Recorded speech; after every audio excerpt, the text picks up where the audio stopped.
में देखते हैं। स्थान्युपनिमन्त्रणे संगस्मया करणं पुनरनिष्ट प्रसंगात्।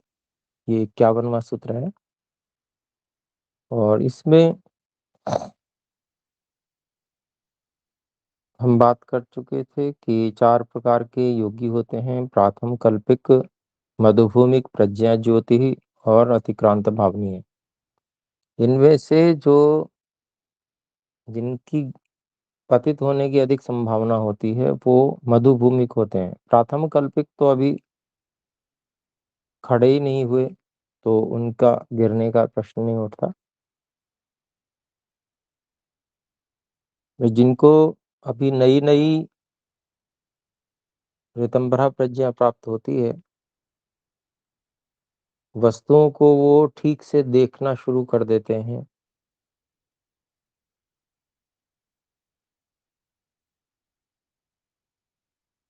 उनका यथार्थ स्वरूप समझ में आने लगता है और सिद्धियां भी प्राप्त होने लगती हैं। तो उसके लिए यहाँ पर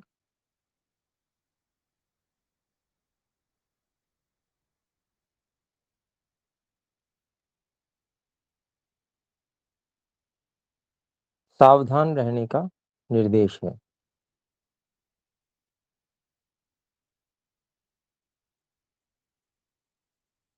क्योंकि ऐसा व्यक्ति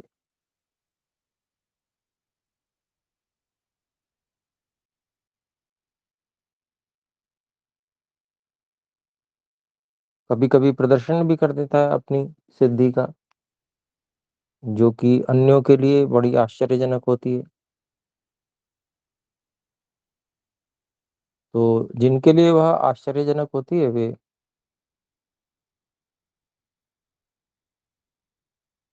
स्थानीय लोग उस योगी को निमंत्रण देते हैं अपने पास और उनके पास में जो-जो भोग आदि सुविधाएँ उपलब्ध होती हैं, वो सब उसके सामने प्रस्तुत करते हैं।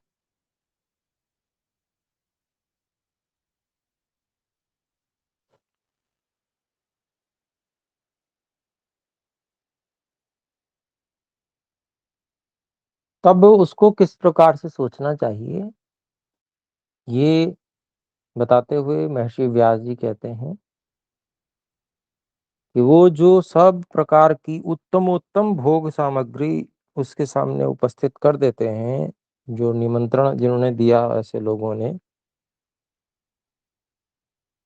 तो वो संग दोष की भावना करे। वो संग दोष की भावना करे का अभिप्राय ये हुआ कि वो ये विचार करे कि ये जो घोर संसार अंगारे हैं, जिससे मैंने दुखी होते हुए, जिनसे तपते हुए, संसार के अंगारों में तपते हुए और जन्म मरण में बार-बार फँसते हुए, किसी तरह से मैंने योग का ये दीपक जलाया है, जो इस मेरे अज्ञान अंधकार को अपने प्रकाश के द्वारा नष्ट कर रहा है। और ये जितनी भी विषय भोग की सामग्रियाँ हैं, जो मेरे सामने प्रस्तुत कर दी गई हैं, जो कभी मैंने भोगी थीं या जो मेरे लिए स्वप्नवत थीं, ऐसी भी सामग्रियाँ हो सकती हैं। यानी कि जिनकी मैं तृष्णा में कभी फँसा हुआ था, ऐसी सामग्रियाँ अभी सामने उपस्थित हैं। तो ये सब क्या है? ये विषय भोग वासनाओं की आँधियाँ हैं। ये तेज चलने वाली ऐसी हवाएँ हैं जो मेरे इस योग रूपी दीपक को बुझा देंगी। ये विरोधी हैं उसकी। तो इसलिए इनका संग मुझे नहीं करना है। हैं तो हैं, ठीक है, बहुत सारी चीज़ें संसार में हैं, लोग भोग भी रहे हैं। उसके सुख, दुःख इत्यादि फलों से वे लोग अपने आप को परिचित कर रहे हैं। मैं तो परिचित हो चुका हूँ, मुझे पता है कि इनमें क्या दम है। मुझे इसमें क्या फँसना? मुझे इसमें नहीं फँसना चाहिए। उससे मुझे संग नहीं करना चाहिए, मुझे भोगों में नहीं पड़ना है। क्योंकि जब उत्तम-उत्तम भोजन सामने आ जाए तो व्यक्ति अपने नियम को भूल जाता है, शरीर की क्षमता को भूल जाता है, भई इतना खाना चाहिए जिससे कि मेरा अगला दिन सही हो जाए, मेरे शरीर में शक्ति रहे, सुबह जो मल त्याग आदि है वो ठीक से होकर और मैं अपनी साधना में फिर से लग पाऊँ। अधिक खा लेगा तो वो सारा का सारा जो दिनचर्या है डिस्टर्ब हो जाएगी, आगे बढ़ जाएगी। अब करते रहिए इंतज़ार पेट साफ होने का। भई जितनी शक्ति है उतना और अनुकूल उसको भोजन करना है, वो करेगा। चाहे उसके पास में लाख पकवान सामने परोस दिए जावें, उसको पता है ये कोई मेरे अंदर तो जाना नहीं है। मैं तो खाली दृष्टा हूँ, मैं तो देख रहा हूँ कि हाँ जी, ठीक है, ये जा रहा है, साधन के अंदर जा रहा है। तो अभिप्राय ये है कि अपने अपनी जो स्थिति है उसको बनाकर रखेगा, वो चाहे कितने ही भोग की सामग्रियाँ उपस्थित हो जाएँ। सामान्य व्यक्ति क्या है, वो पार्टी है आज तो पार्टी है तो ज़्यादा खा लेगा। चलो ये भी आज टेस्ट करके देख लेते हैं, वो भी टेस्ट करके देख लेते हैं। और वो ज़्यादा ही टेस्ट कर लेता है तो उसके बाद में वो फिर अजीर्ण आदि, पेट दर्द और ये वो तमाम तरह की शिकायतें होने लगती हैं। तो ये जो बात है, ये संग दोषों को कि भई ये समस्याएँ जो जिनसे तो मैं पहले बचा और मैंने अपने मन को शांत किया है। बड़ी कठिनाई से तो ये मैं कर पाया हूँ, इतनी मेहनत कोई कम मेहनत लगती है क्या अंदर? पहले तो प्रवृत्ति ही नहीं होती व्यक्ति की, अंदर की ओर। प्रवृत्ति कराने में ही बहुत कठिनाई होती है। फिर प्रवृत्ति हो भी जावे तो मन को साधना इतना आसान काम नहीं है। क्योंकि तृष्णाएँ कोई अभी की थोड़ी नहीं, जन्म-जन्मांतर की तृष्णाएँ होती हैं। और जब तक सब कुछ संतुलित ना हो जाए, बाहर आहार-विहार से लेकर और अंदर तक सब कुछ संतुलित नहीं हो जाए, तब तक मन का भी संतुलन बनता नहीं है। सब कुछ संतुलित ना हो तब तक अंदर तक संतुलन नहीं होता है और व्यक्ति ऐसे ही उठता गिरता रहता है। बार-बार कभी तराजू इस ओर ज़्यादा, कभी तराजू उस ओर ज़्यादा। यही चलता रहता है, जीवन निकल जाता है, ऐसा होता है। कैसे तो करके जैसे-तैसे करके ये योग का दीपक जला है। कैसे तो करके ये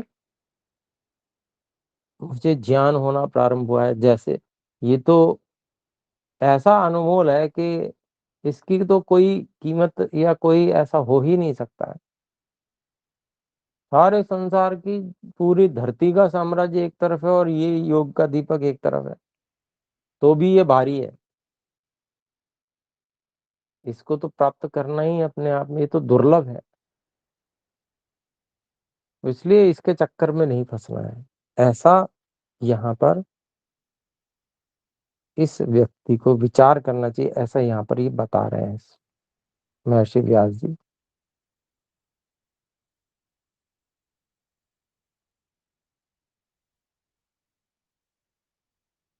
बड़ी मुश्किल से तो मैंने ये आलोक प्राप्त किया है। कैसे इस विषय मृग तृष्णा के द्वारा मैं फिर से ठगा ठगा जाऊँ?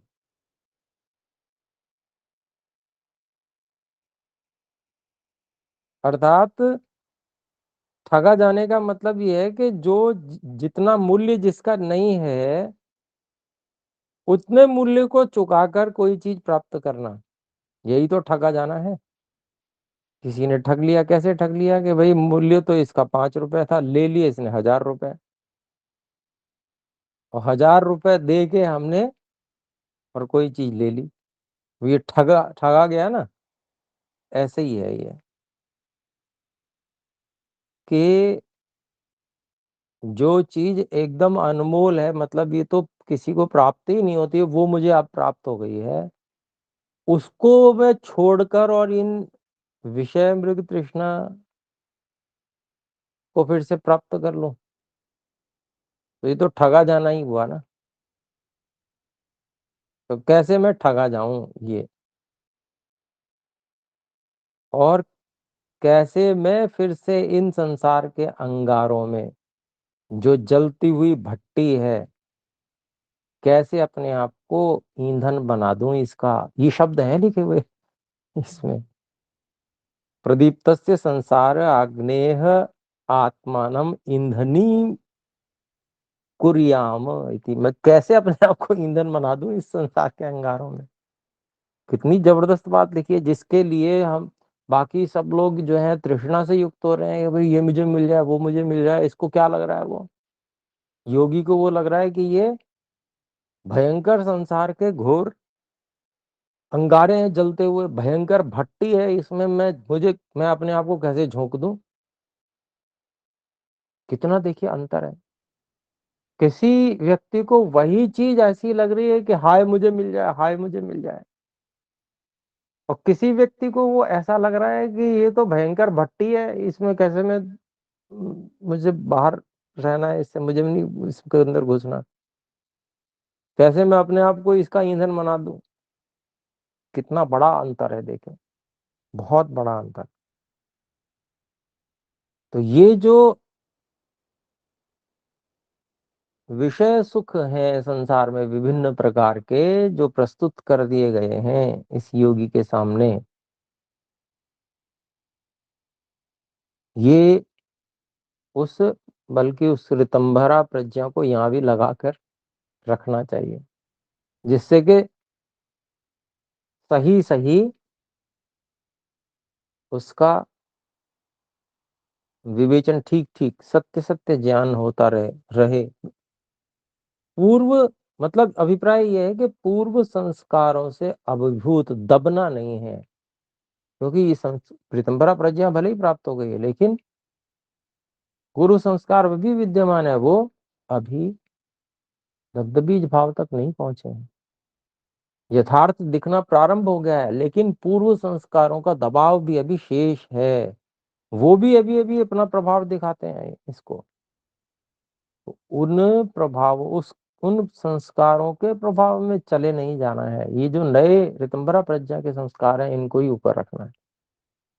तो ये व्यक्ति ऐसे सोचे कि मैं कैसे इस भयानक भट्टी में अपने आप को झोंक दूं, इसका ईंधन कैसे बना दूं अपने आप को, ऐसे सोचना चाहिए। तो फिर कहते हैं कि ऐसे लोगों से भी कोई द्वेष नहीं करना है। जो लोग ऐसा समझ रहे हैं कि संसार में सुख है और हमारे सामने वो प्रस्तुत भी कर रहे हैं उन सब भोगों को कि लो जी आप भी भोगो, हम तो भोग के सुखी हैं ही, तुम भी सुखी हो जाओ इनको भोग कर। वो अपने आप को सुखी समझते हैं। तो कहते हैं महर्षि व्यास जी कि स्वप्न के समान जो कंजूस लोग हैं, उनके द्वारा प्रार्थना किए जाते हुए इन विषयों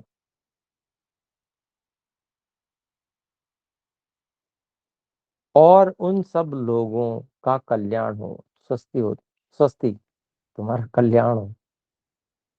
तुम ही जिसको कहते हैं ना भैया, आप ही रखो, ये तो बहुत आप ही आपके लिए है, आप ही रखो, हमारे हमें मत दो इसको। उस तरह से भाई आप ही रखो, आपका कल्याण हो। और फिर कहते हैं ऐसा निश्चित मति वाला होकर और अपनी समाधि में लगा रहे। समाधि की भावना करता रहे, समाधि को लगातार आगे बढ़ाता रहे, वही मार्ग है।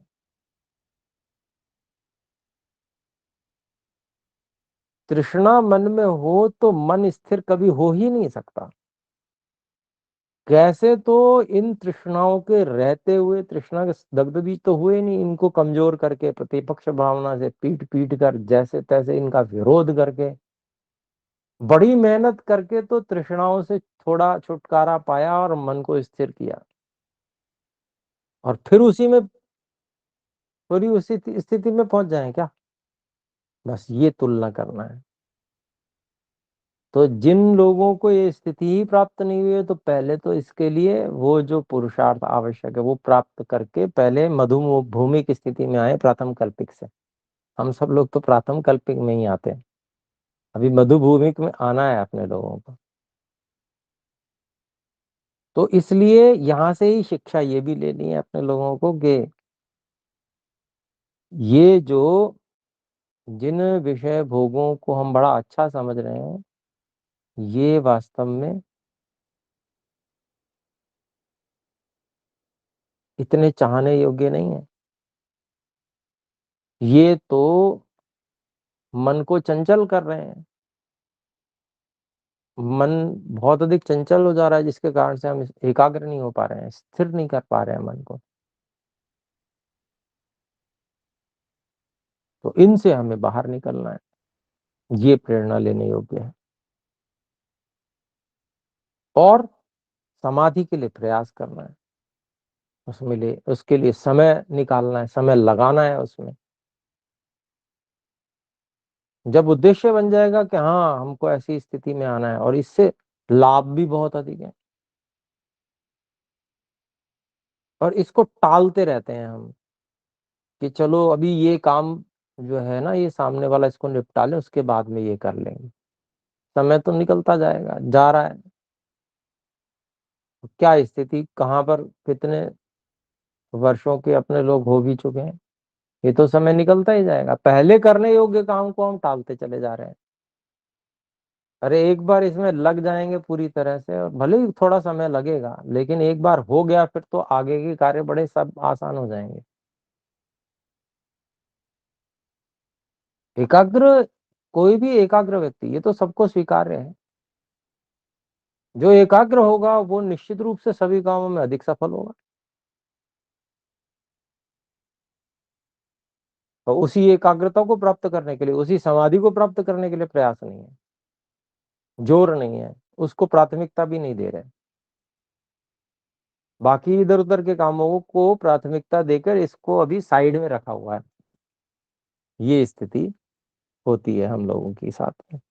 तो ये प्रेरणा यहाँ से लेनी है कि नहीं ये तो बहुत जरूरी है। जब उस योगी को ये लग रहा है कि ये संसार रूपी भट्टी है, इसमें मैं अपने आप को ईंधन कैसे बना दूं, तो हमने तो इसमें इसी इसी भट्टी में स्वयं को झोंक रखा है, ईंधन बने हुए हैं, हम जल रहे हैं, उन्हीं विषय भोगों में हम जल रहे हैं। तो अपने लोगों को विशेष पुरुषार्थ करने की आवश्यकता है, समय लगाने की आवश्यकता है, पहले एक बार इसको सिद्ध कर लें, फिर ये तो सब भोग विषय भोग उपस्थित होते रहेंगे। हमको उसमें तृष्णा में भी नहीं फंसना होगा, हमको केवल जितनी आवश्यकता उतना थोड़ा थोड़ा सा शरीर की आवश्यकता की पूर्ति के लिए अपना जो भी है सामग्री उसका उपयोग कर लेना होगा। अब संसार में तो नदी है पूरी, समुद्र है पूरा, प्यास लगी है तो डूबना थोड़ी है उसमें,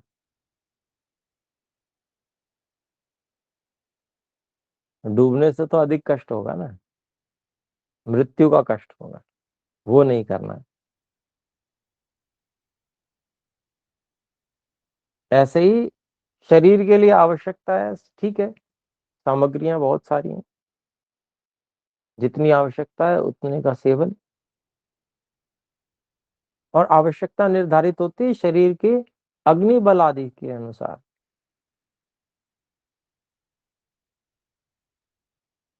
भोजन के विषय में अग्नि बल है, अन्य और भी जैसे-जैसे विषय हैं उसमें जो लक्ष्य है,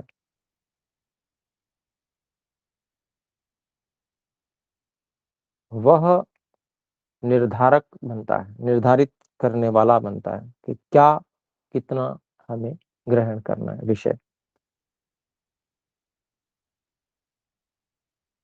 तो ये यहाँ पर कि भई तय बिल्कुल निश्चित, इसमें कोई निर्णय में कोई भी बाधा नहीं आने देनी। ये निर्णय यूँ का त्यों बना रहना चाहिए कि समाधि की भावना करनी है। मन को पूरी तरह से एकाग्र करना है।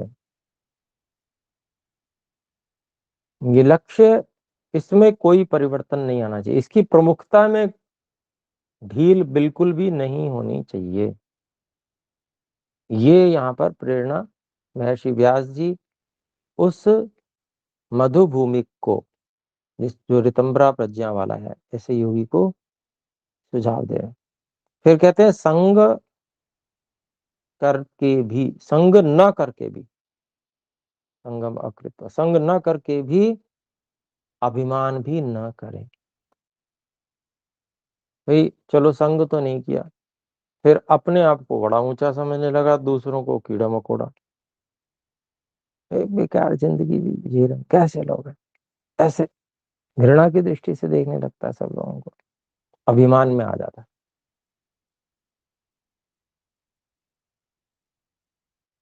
और अपने आप को ऐसा समझने लगता है, मैं तो जो है, जो इतने बड़े बड़े विद्वान लोग हैं, ये भी मेरे सामने हाथ जोड़ रहे हैं, मुझसे प्रार्थना कर रहे हैं कि लीजिए लीजिए आप ये लीजिए, तो मैं तो बहुत बड़ी चीज हो गया। ऐसे अभिमान नहीं करना है।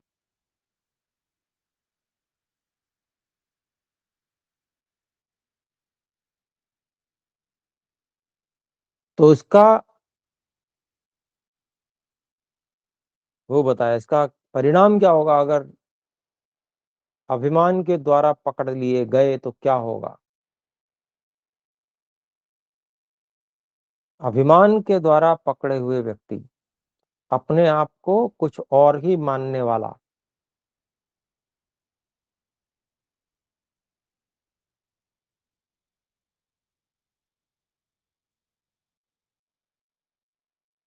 कैसी स्थिति में आ जाता है,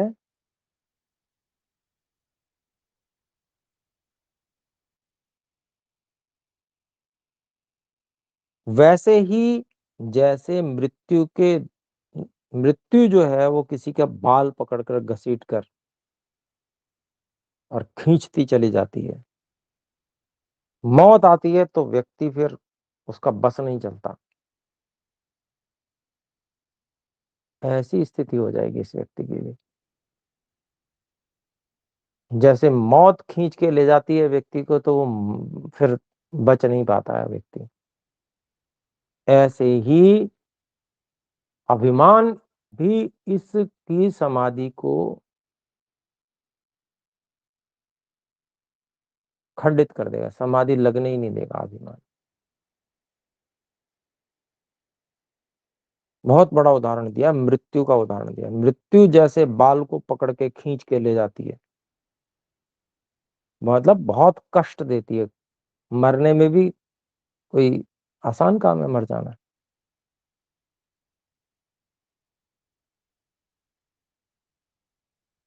बहुत कष्ट देकर फिर मृत्यु आती है। ठीक उसी प्रकार से समाधि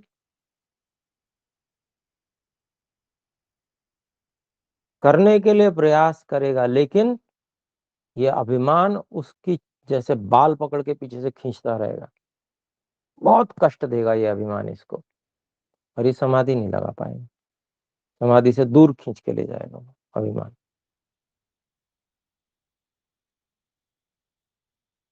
तो ये तो दो चीजें बताई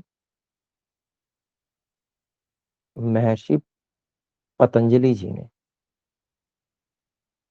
और महर्षि व्यास जी इसके अलावा भी कुछ बता रहे हैं।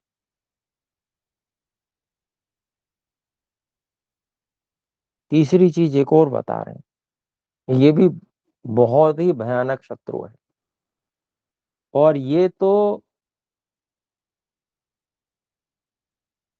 कभी भी आ सकता है। तीसरा वाला जो बता रहे हैं,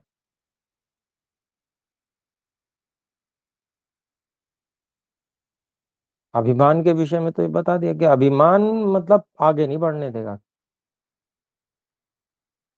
जैसे मौत बालों को खींचकर व्यक्ति के और घसीटते हुए और मृत्यु तक पहुंचा देती है, उसका वरण कर लेती है बालों से खींचकर। इसी तरह से ये अभिमान भी आगे नहीं बढ़ने देगा समाधि की उसमें, और खींचकर पीछे ले जाएगा, गिरा देगा इस व्यक्ति को ये अभिमान। और फिर कहते हैं महर्षि व्यास जी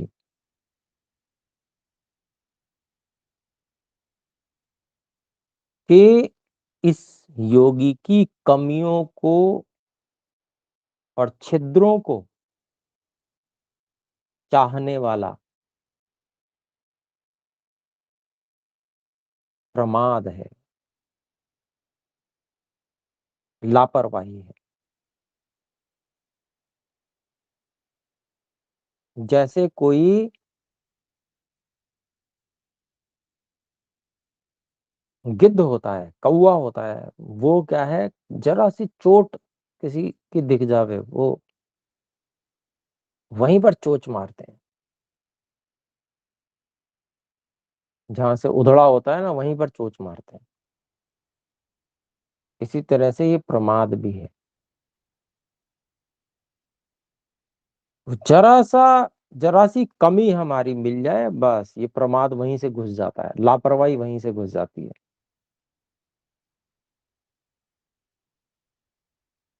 और यह जो लापरवाही है, ये लापरवाही क्लेशों को बढ़ा देती है,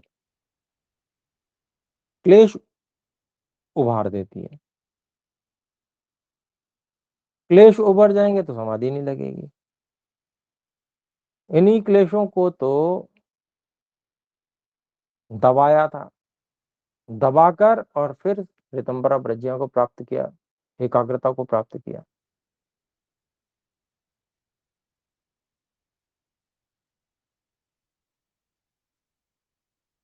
तो ये जो लापरवाही है ये प्रतिदिन प्रयत्न पूर्वक दूर करने योग्य है। नहीं तो इसने जरा सा अवसर मिल गया, जरा सा लापरवाही ने जरा सा कहीं पर हमारी कमी मिल गई और ये लापरवाही उसी कमी से हमको बिल्कुल पटक पटक के मारेगी।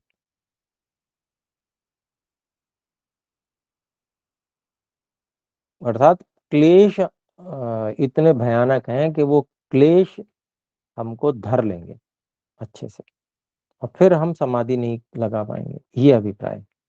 और फिर से अनिष्ट को प्राप्त व्यक्ति हो जाएगा।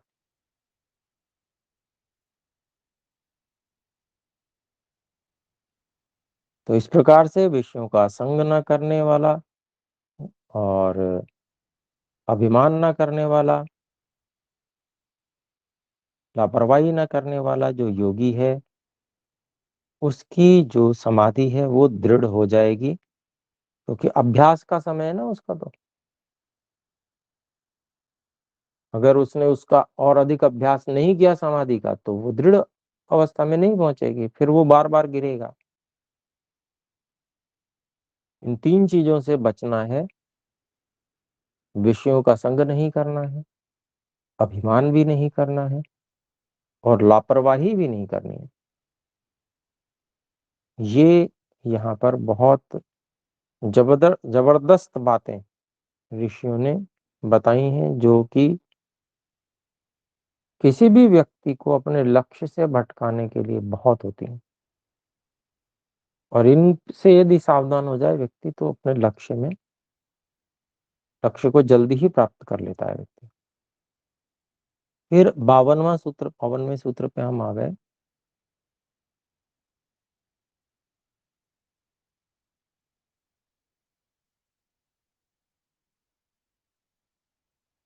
52वां सूत्र है क्षण तत् क्रमयोः संयमात् विवेकजम ज्ञानम्।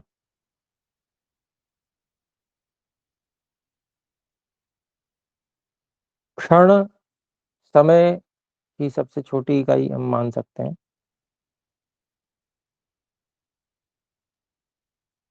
तो क्षण और उसके क्रम में संयम करने से विवेकज ज्ञान उत्पन्न होता है, ऐसा महर्षि पतंजलि जी बता रहे हैं।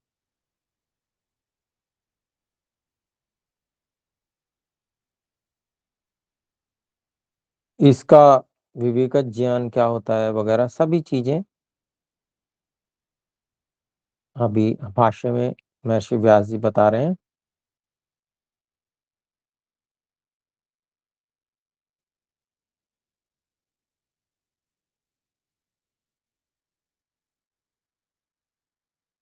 तो समय का जो सबसे छोटा हिस्सा क्षण है वो क्या है उसको बता रहे हैं। जब जो सबसे छोटा द्रव्य परमाणु है, अर्थात स्थूल भूतों का सबसे छोटा हिस्सा, या यूं कहें कि स्थूल भूतों का कारण जो परमाणु है,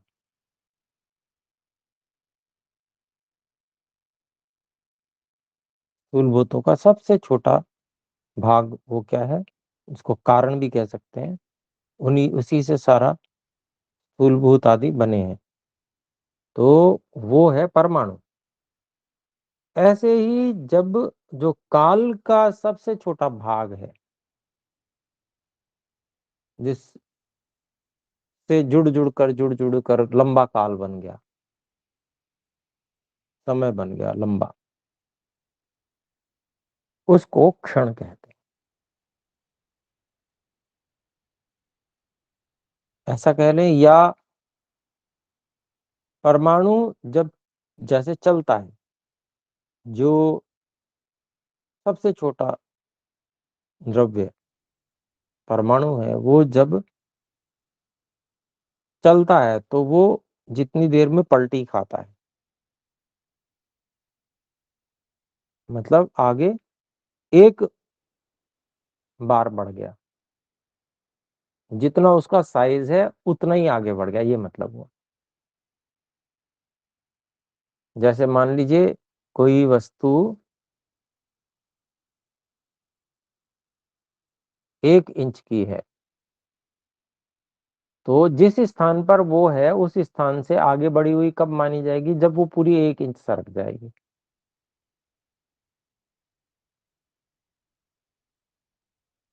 कि भाई उसने पूरा पिछला स्थान छोड़ दिया, अगले स्थान पे चली गई।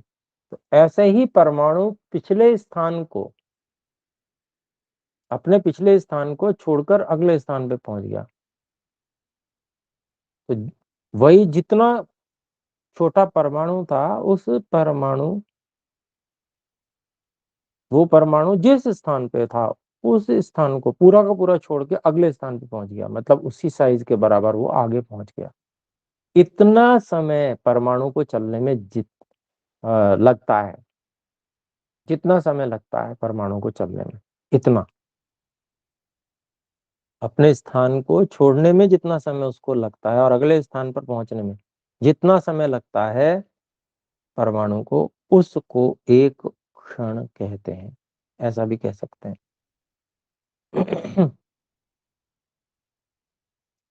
और क्षणों का बिना टूटे जो प्रवाह है, 1 क्षण 2 क्षण 3 क्षण, ऐसे, इसको क्रम कहते हैं। पहला क्षण, दूसरा क्षण, तीसरा क्षण, चौथा क्षण, ये बीत रहा है समय, समय बीतता जा रहा है निरंतर, तो इसको क्रम कहते हैं।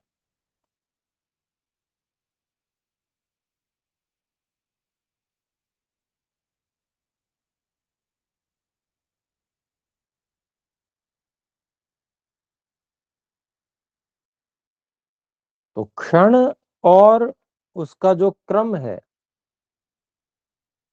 उसका वैसा तो कोई संग्रह होता नहीं है। कि भाई जैसे परमाणु है तो परमाणुओं को बहुत सारों को इकट्ठा कर लिया जाता है, ऐसा संग्रह तो हो नहीं सकता इसका, क्योंकि तो ये समय है।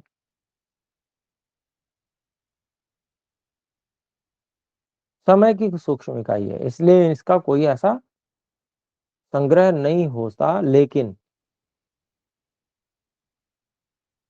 फिर भी क्षणों, इतने क्षणों को मिलाकर एक मुहूर्त बना है। ऐसे एक दिन बन गया, बुद्धि से इनका समाहार समझा जाता है। इतने क्षणों का समूह, इतना जो समय, जैसे हमने कहा 1 घंटा, तो 1 घंटा 24 घंटे का पूरा एक दिन और रात होता है। तो 1 घंटे बहुत सारे इकट्ठे तो करके कोई ऐसे तो है नहीं हमने रख लिए हों। जैसे हमने कहा कि भाई सेब है, तो हमने जैसे 24 सेब इकट्ठे कर लिए हों, तो वो एक समूह बन गया सेबों का। ऐसा तो कोई है नहीं कि भाई घंटे इकट्ठे कर लिए 24, तो इसको कहेंगे हम कि ये दिन और रात, दिन और रात, पूरी दिन रात जो है 24 घंटे की है। लेकिन फिर भी बुद्धि से हमने उसको जान लिया कि इस क्रम से ये बीतता चला जाएगा, ये पहला घंटा, दूसरा घंटा, तीसरा घंटा, तो ऐसे पूरा एक दिन और रात हो जाएगा 24 घंटे में। तो बुद्धि से ये ग्रहित हुआ है, बुद्धि से उसको समझा गया है, जाना गया है।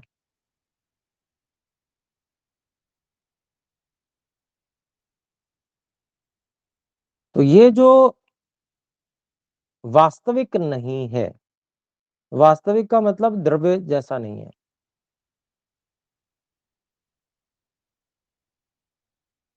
जैसे द्रव्य तो वस्तु रूप में होता है, तो उसको वास्तविक कहा जाता है कि भाई ये लो 24 सेब इकट्ठे करके रख दिया हमने। लेकिन काल ऐसा तो है नहीं कि जिसको 24 घंटों को यूं इकट्ठा करके रख दें और हम कहें ये देखो ये है। तो ऐसा जो काल है वो बुद्धि के द्वारा बनाया गया, एक दूसरे से समझने समझाने के लिए उसका व्यवहार किया जाता है।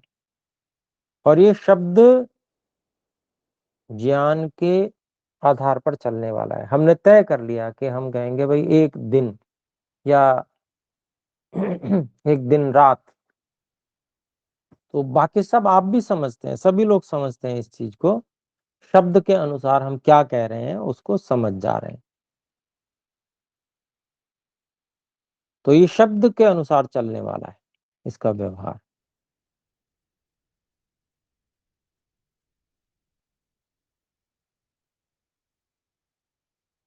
लेकिन जब हम व्यवहार करते होते हैं, सामान्य लोग जो समाधि प्राप्त नहीं है, जब वो व्यवहार करते होते हैं तो ये भी एक वस्तु के रूप में उनको लगता है कि दिन रात, समय जो है इतना समय वास्तविक लगता है, जबकि ये वास्तविक नहीं है।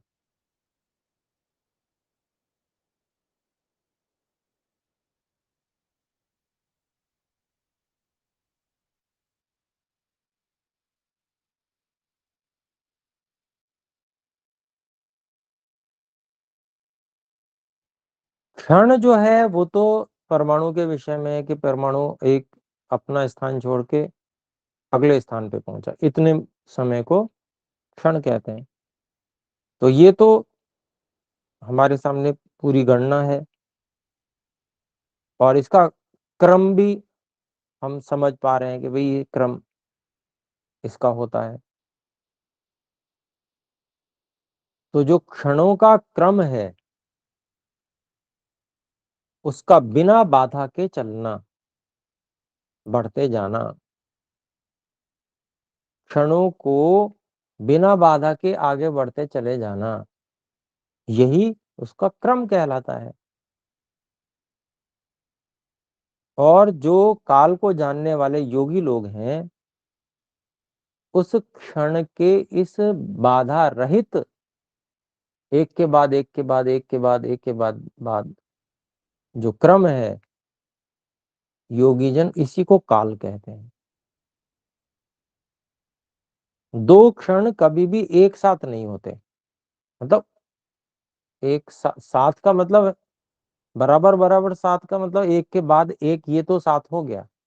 लेकिन जिस क्षण में एक क्षण है उसी क्षण में दूसरा क्षण नहीं होता, ये मतलब हुआ एक साथ नहीं होते। दो क्षण कभी भी एक साथ उपस्थित नहीं होते, ये मतलब है। और दो क्षणों का क्रम भी एक साथ नहीं होता, सबका क्रम भी अलग अलग है। दो क्षणों का एक साथ उपस्थित होना असंभव है।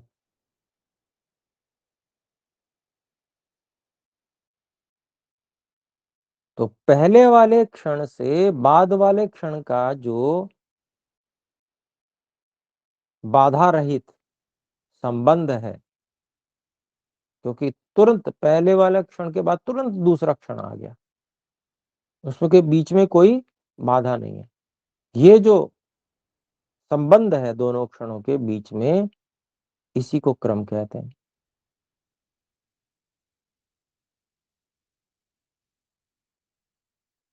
तो सही बात तो ये है, जो क्षण वर्तमान है वही एक क्षण है। पहले वाला भी नहीं रहा और बाद वाला भी अभी नहीं है।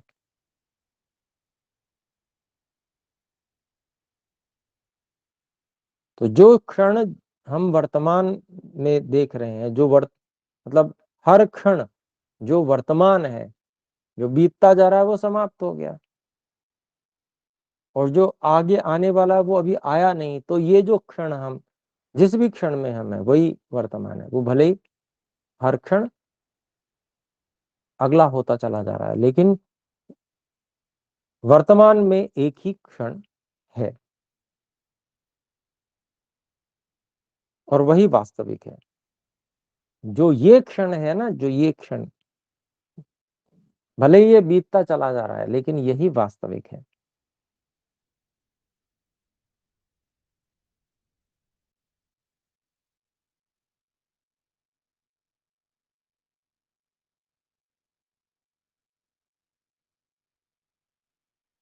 तो क्योंकि वर्तमान का एक क्षण ही वास्तविक है, इसलिए इसका संग्रह नहीं होता। क्योंकि भूत वाला बचता ही नहीं, भविष्य वाला होता ही नहीं, आता ही नहीं, इसलिए इसका संग्रह होता ही नहीं। वर्तमान का एक ही रहता है केवल।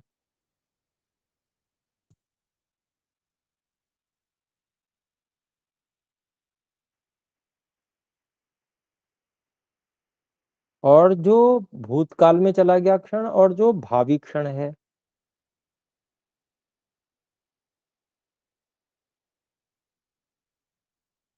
वो परिणाम स्वरूप जुड़े हुए कहे जाने चाहिए।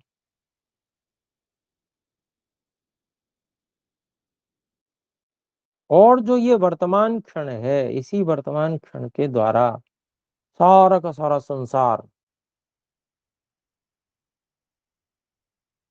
जो कुछ घट रहा है उस परिणाम का अनुभव करता है।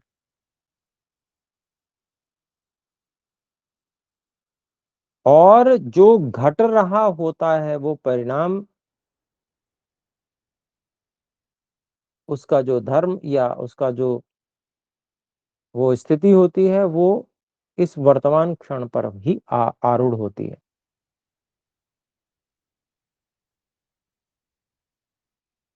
तो संसार में जो कुछ भी है,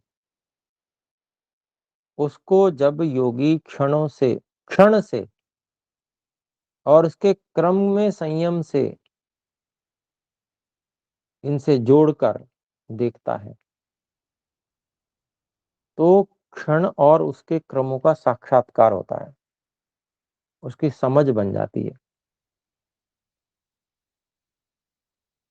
और जब क्षण और इसके क्रम का साक्षात्कार होता है, तो उससे विवेकज ज्ञान उत्पन्न हो जाता है।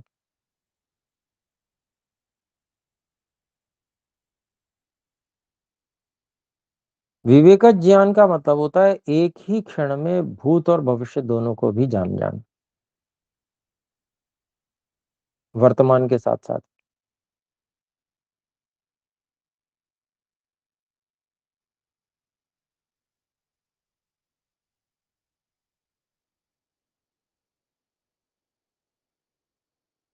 यथार्थ जान जाना, यही विवेकज ज्ञान है। किसी भी वस्तु के की स्थिति का सामान्य व्यक्ति क्या देखेगा, वो वर्तमान की स्थिति को ही जानता है।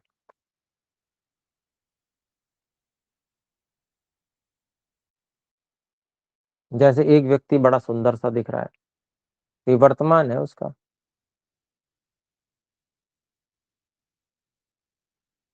परंतु विवेकज ज्ञान जिसको प्राप्त है, वो क्षण के क्रमों में जिसने संयम किया हुआ है और जाना हुआ है, वो उसी क्षण में उस व्यक्ति में जो सौंदर्य इस क्षण में उसको सामान्य व्यक्ति को प्रतीत हो रहा है, उसके साथ में उसका बुढ़ापा भी उसको दिखता है, उसके साथ में उसका जो पूर्व स्थिति है वो भी दिखती है, समझ में आता है उसको। ये अभिप्राय हुआ विवेकज ज्ञान, ये हुआ एक साथ सत्य यथार्थ पूरा का पूरा प्रकट हो जाना।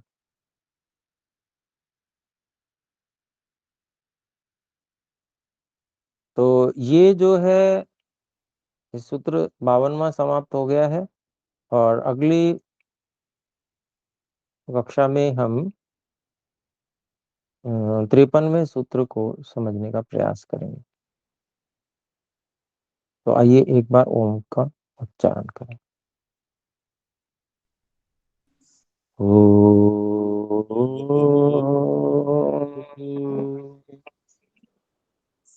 सभी को सादर नमस्ते।